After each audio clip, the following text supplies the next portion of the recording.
Damos comienzo a un nuevo programa, Servidores de Dios. Quien te habla es Manuel Cornejo. Estaré compartiendo la palabra de Dios y lo haré de una manera expositiva, versículo a versículo. Y en esta ocasión será en el Evangelio de Marcos, capítulo 14 y versículo 39, donde dice: Otra vez fue y oró diciendo las mismas palabras. Comienza diciendo este versículo que otra vez fue y oró. Nótese aquí cómo Marco es conciso en este momento del relato, limitándose tan solo a decir que el Señor por segunda vez volvió a la oración. También sigue diciendo este versículo que, diciendo las mismas palabras, el conflicto y la circunstancia eran absolutamente las mismas. Por tanto, la oración también tenía que ser la misma.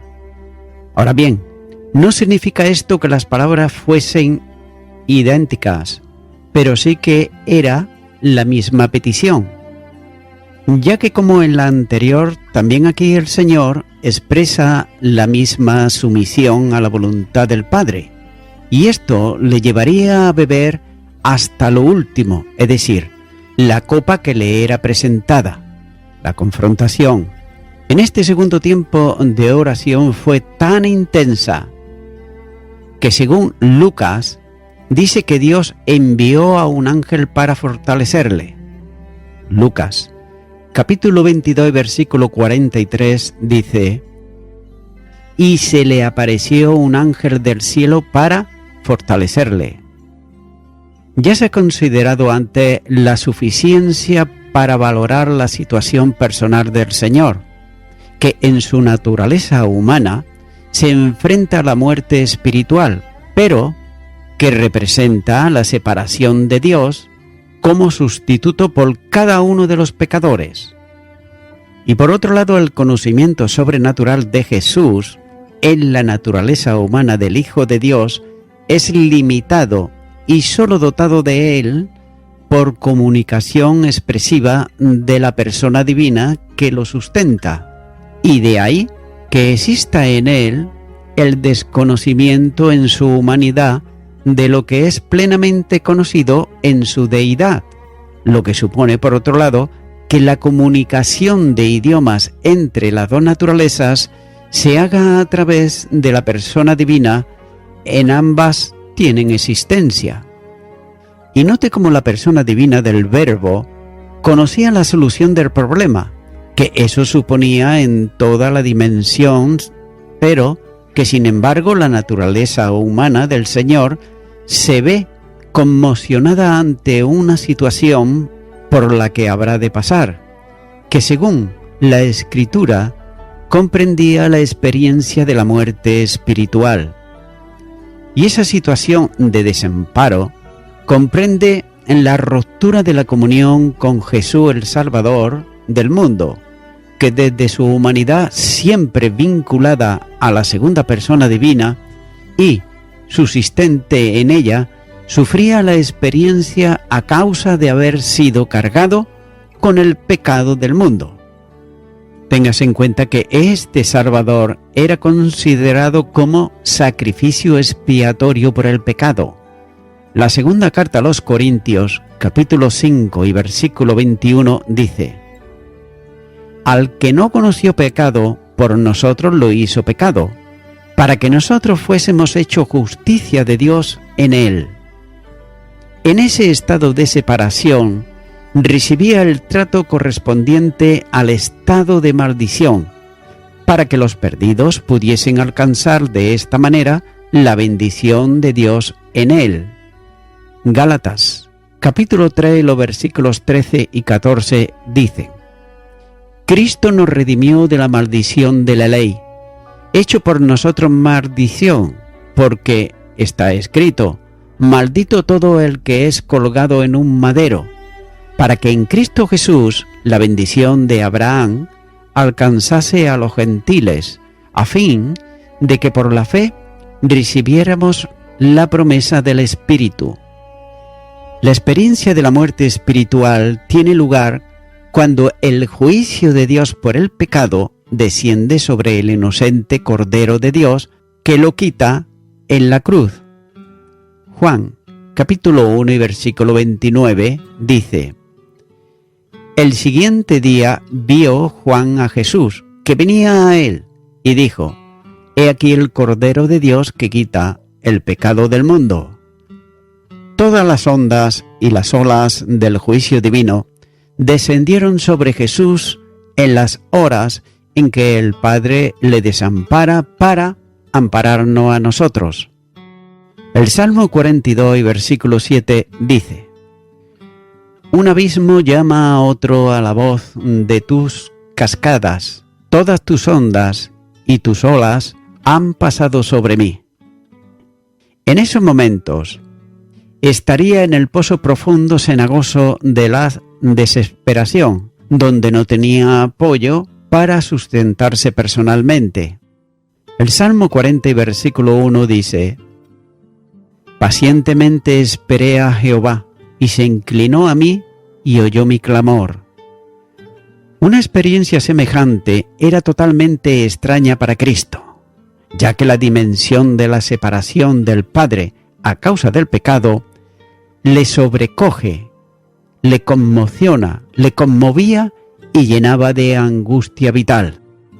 Pero desde su naturaleza humana no deseaba llegar a esa situación, ya que él conocía que tenía que experimentar tanto la muerte física como la espiritual para ser sustituto pleno del pecador, ya que la plenitud de los hombres fue traspasada al Hijo de Dios, que la llevó en sí mismo.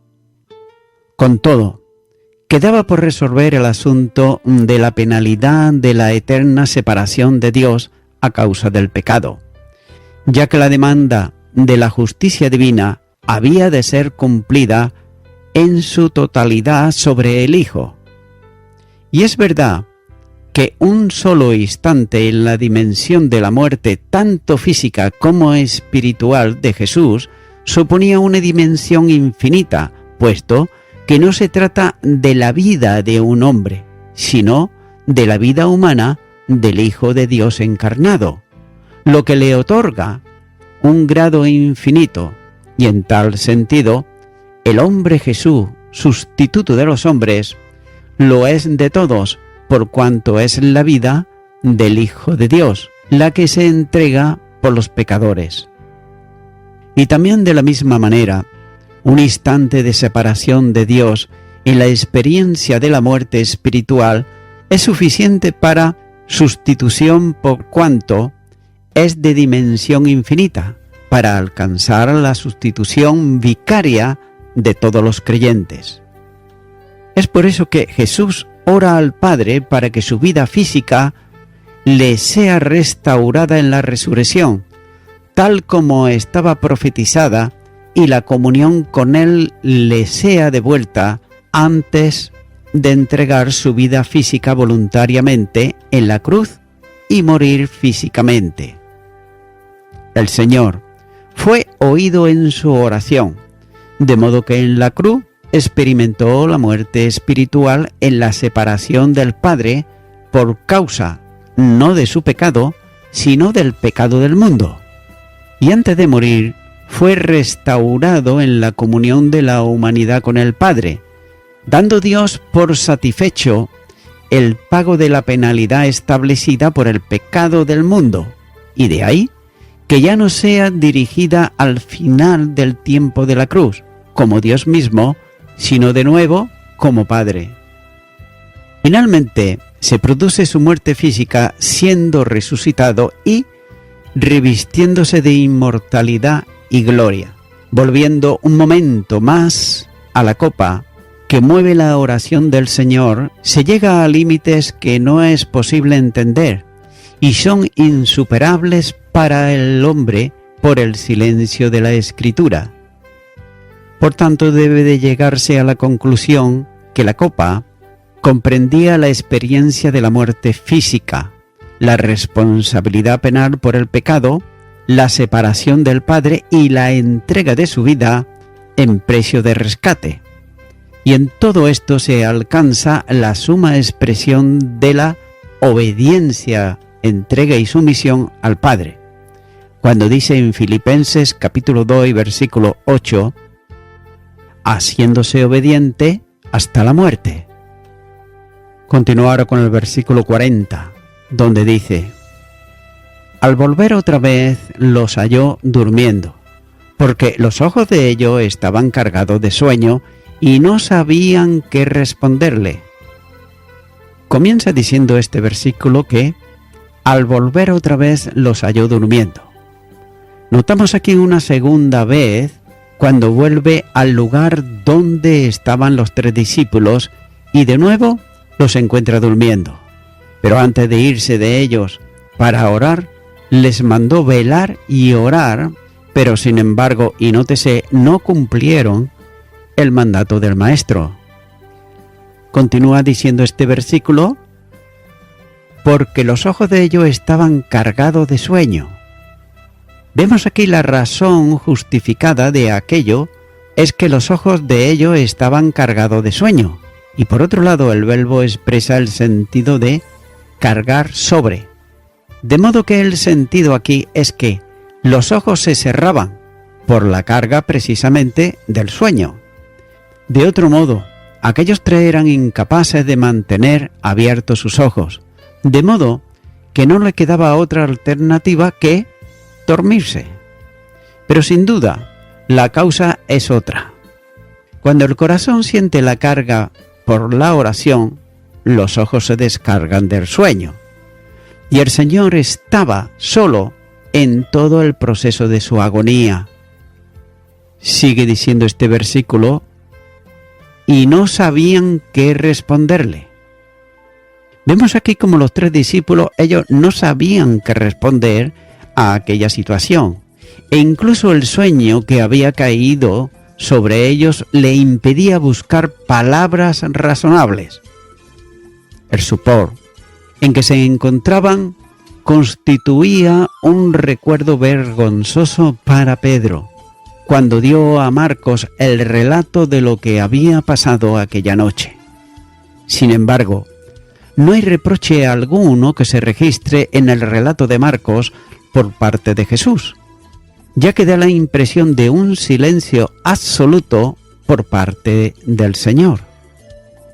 Continuará con el versículo 41, donde dice, vino la tercera vez y les dijo, dormid ya y descansad, basta, la hora ha venido, he aquí el Hijo del Hombre es entregado en manos de los pecadores. Comienza diciendo este versículo, vino la tercera vez. Según Mateo, el Señor se fue de nuevo y oró la tercera vez. Estuvo de nuevo en oración con el Padre, diciendo las mismas palabras, esto es, la misma petición, el mismo sentido en la oración. Y de nuevo, es la tercera repetición que el Señor hizo de hágase tu voluntad.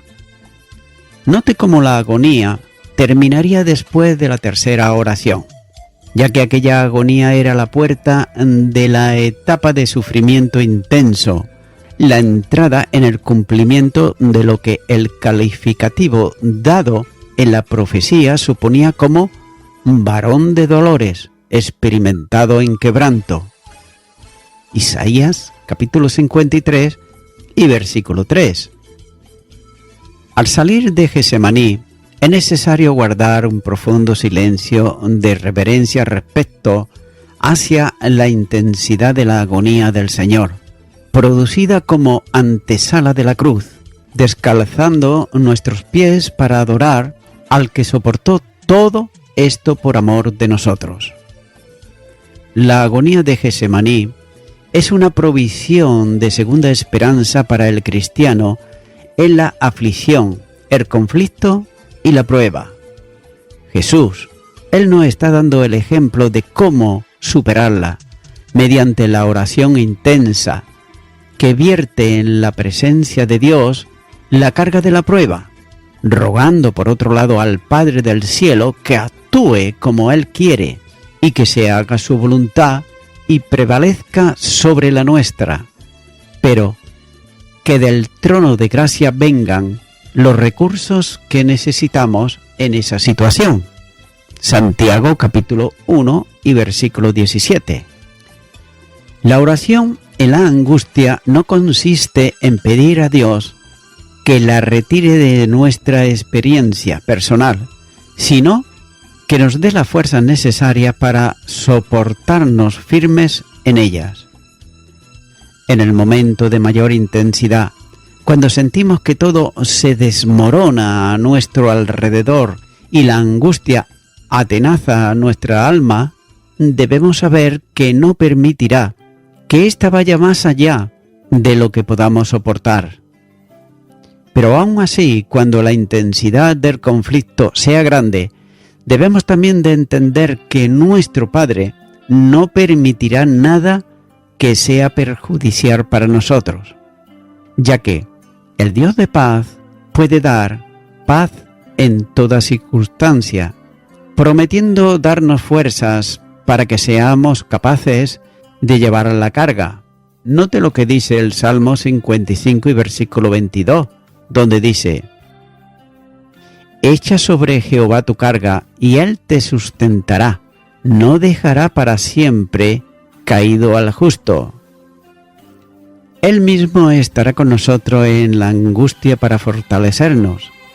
El Salmo 91 y versículo 15 dice: Me invocará y yo le responderé. Con él estaré yo en la angustia, lo libraré y le glorificaré. Sigue diciendo este versículo, y les dijo: Dormid ya y descansad. La dificultad está en determinar si vino a los 3 discípulos que había dejado más cerca de él o lo hizo a todos ellos, ya que posiblemente sea a los 3 a quienes había mandado velar y orar. El término de la oración del Señor marca el comienzo de la aflicción que comenzaría con el prendimiento por quienes estaban llegado para buscarlo, conducido precisamente por Judas. Ahora bien, note cómo el Señor lo despierta hablándoles de un modo diferente al que usó en las 2 ocasiones anteriores, ya que la expresión de Marcos sugiere un tono de ironía en las palabras de Jesús, que algunos rechazan abiertamente, porque no entienden posible ironía en medio de la dimensión tremenda de la agonía del Señor y de lo que sigue, ya que la primera expresión está construida por el imperativo del verbo dormir, y seguida de un adjetivo que articula, que significa por lo demás, en adelante pues, finalmente por tanto, lo que resta, etc.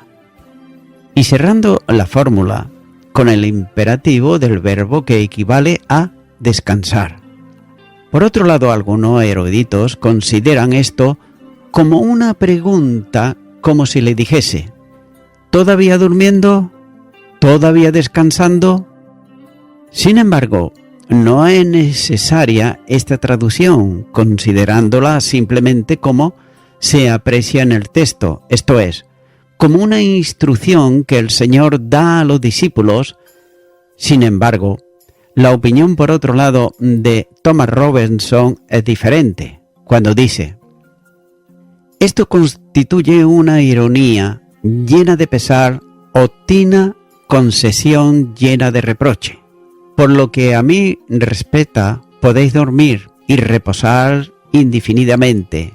Ya no necesito más de vuestro interés activo. Y esto puede ser una pregunta entristecida, cuando dice: todavía estáis durmiendo y reposando. Y en esa misma línea también el doctor Lacueva comenta lo siguiente, cuando dice: cuando vino a ellos por tercera vez, parece como que les alarmó con la proximidad del peligro, cuando dice: dormid pues y descansar. Y nótese cómo trata Jesús a los que se dejan vencer por un sentido de falsa seguridad, y no despiertan para apercibirse del peligro, ya que a veces le permite que sigan durmiendo. El que se empeña en dormirse, que se duerma, pues la maldición de este pecado de somnolencia espiritual lleva consigo la pena del mismo, ya que a veces los juicios de Dios son sorprendentes. Quienes no se alarman con razones y argumentos, es mejor que se alarmen con lanzas y espadas antes que ser dejados aparecer en su falsa seguridad. Y también los que niegan a creer deben, por lo menos, ser puestos en alarma por la palabra de Dios. Y hasta aquí el comentario del doctor Lacueva. También es difícil determinar si se trata de una frase irónica o no. Pero sin embargo, merece la pena considerarlo como una concesión de gracia que el buen pastor hace a su pequeño rebaño, que en aquella noche sería dispersado por la prisión del pastor, ya que la agonía de Getsemaní había terminado. Jesús había sido fortalecido por un ángel, como dice el Evangelio de Lucas, capítulo 22, versículo 43. No se sabe qué es lo que dijo al Señor, pero se puede percibir por las palabras de la epístola a los Hebreos, en donde se lee, por ejemplo, en Hebreos capítulo 12, versículo 2, donde dice: el cual, por el gozo puesto delante de él, sufrió la cruz, menospreciando el oprobio.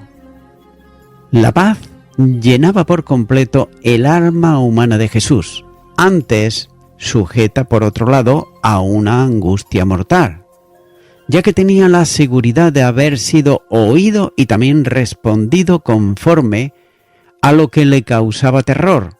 Por tanto, los discípulos podían ellos dormir y descansar. Es posible que las palabras de Jesús, seguidas por el versículo, tuviesen dos momentos. El primero, hasta la autorización para que durmiesen y descansasen. Y la segunda, el despertarlos nuevamente y la advertencia de su inminente prendimiento. Continúa diciendo este versículo: basta.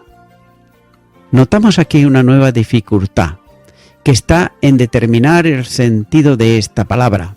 El significado es primariamente recibir, está lejos, en cuyo caso podría situarse como final de la oración anterior, esto es, dormir y descansar, porque el fin está lejos. En el sentido de que había todavía tiempo para un pequeño descanso. Pero también podía entenderse como que era bastante o suficiente lo que habían hecho y ya podían dormir y descansar. Pero podría estar refiriéndose a las exhortaciones anteriores para velar y orar, que no siendo ya necesarias, podían por otro lado descansar. Sin embargo, podría trasladarse como una expresión de inminencia que se traslada por basta.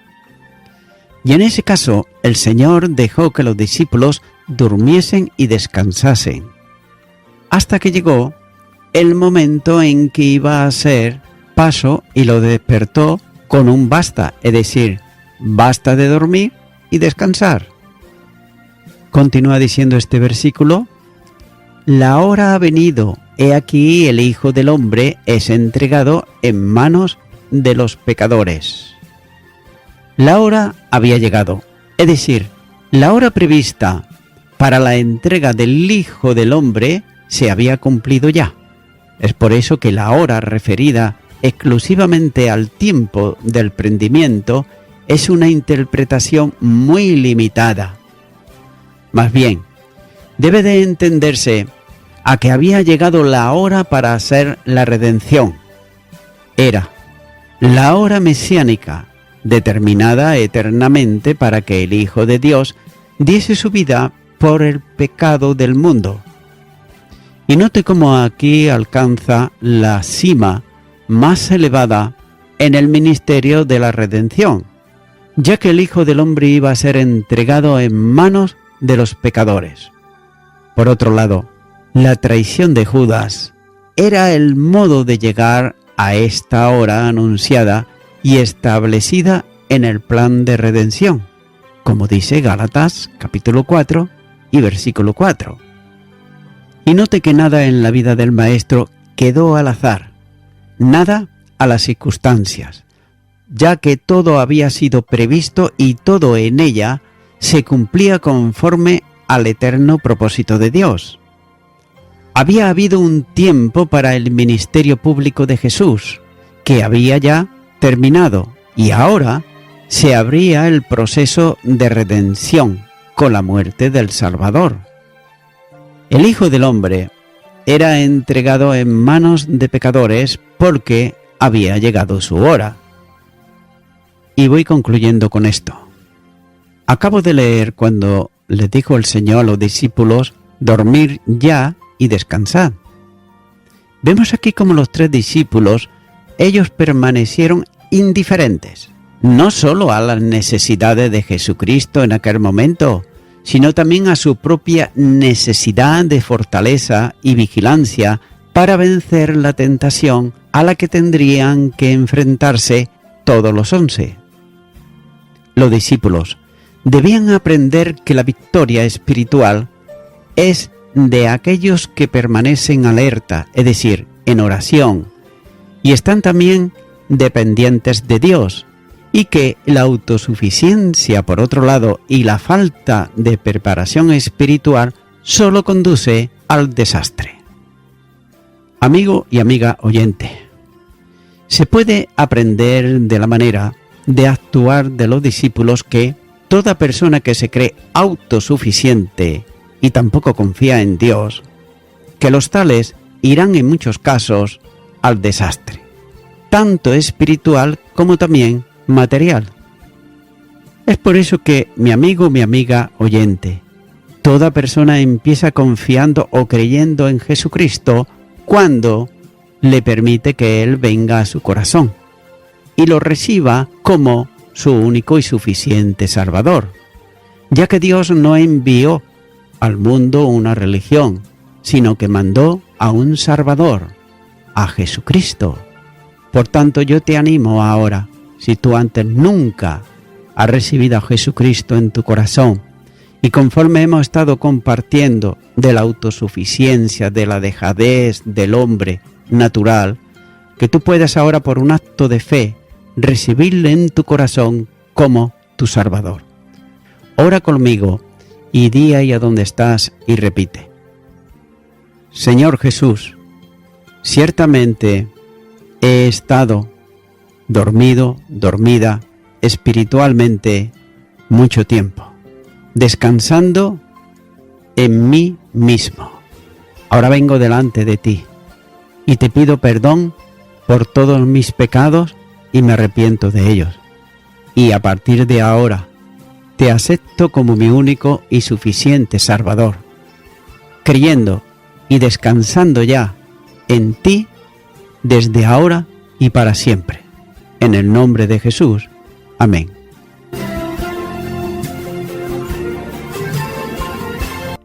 Amigo y amiga oyente, si tú has hecho esta oración de corazón, te recomiendo que comiences a orar a Dios, en primer lugar, en el nombre del Señor Jesucristo.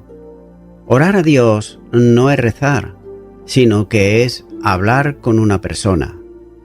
También te recomiendo que leas la palabra de Dios y lo hagas a diario. Comienza, por ejemplo, con el Nuevo Testamento.